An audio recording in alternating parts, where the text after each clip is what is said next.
Nung nag-umpisa kaming mag-assess ng mga pasyente na may hypertension dito sa Barangay Pasabolong, nakita namin na may mga around 107 hypertensive residents kaming na-assess. No? At ang karamihan na sinasabi nila, kaya hindi sila kumukuha ng gamot sa health center natin, ay dahil kulang daw ang gamot. Ang iba, hindi na umiinom ng gamot o kaya ay bumibili na lamang ng gamot na pansarili.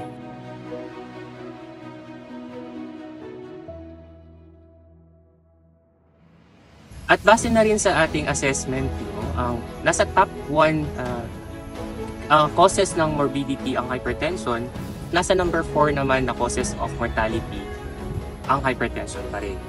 Kaya malaki talaga ang impact ng hypertension, sakit ng hypertension sa mga tao dito sa Barangay Pasabolong. So ano mo yung ginawa natin na mga kasama sa program natin? Unang-una, kailangan natin i-assess yung kanilang kaalaman tungkol sa sakit ng hypertension, kung paano ba ito nakukuha. Pag the atong tip is kung pinalay 140 or mas tarda na 140 pa arriba, hindi yung high blood na kita or genetic hypertension. Tinuruan din natin sila ng mga ways para maiwasan o ma-prevent ang pagkakaroon ng komplikasyon na dulot ng hypertension. At patungkol naman sa supply ng mga gamot, dahil nga may mga panahon na walang supply ang gamot sa ating health center, ang ginawa natin ay naghanap tayo ng augmentation kung paano ito mapanatili sa health center. Mausap tayo ng mga private NGOs at saka mga ibang departamento upang tayo matulungan. Umabot tayo sa Department of Health at sa City Health Office. Napagkuhanan natin ng gamot ultimately is yung Office of the Vice President, kung saan nagbigay sila ng mahigit 3 buwang supply ng gamot sa ating mga kababayan dito sa Pasabolong.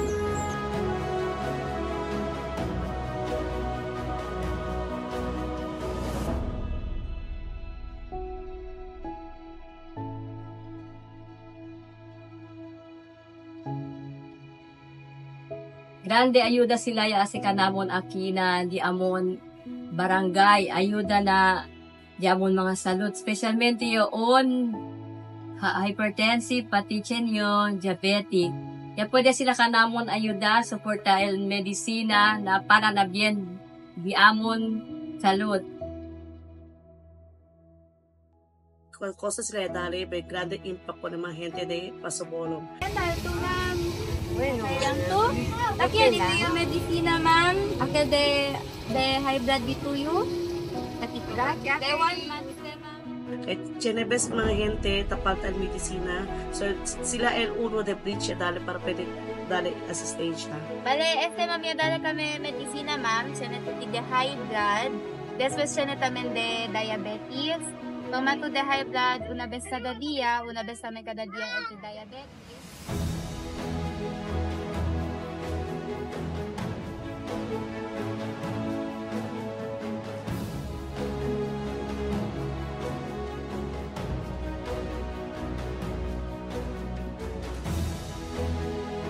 Sa ating post-intervention naman, ang mga ginagawa nating paraan para malaman kung epektibo yung mga nagawa nating mga intervention.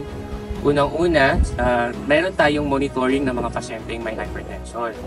So kasama kapag sila ay kukuha ng gamot, i-check ang kanilang height and weight para makuha ang BMI.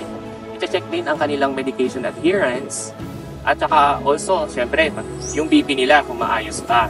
Thankfully, na-roll out na natin ang mga gamot sa ating mga pasyenteng may hypertension. And also, nagawa na rin natin yung kanilang monitoring talaga ng kanilang blood pressure, tsaka medication adherence, at saka physical activity.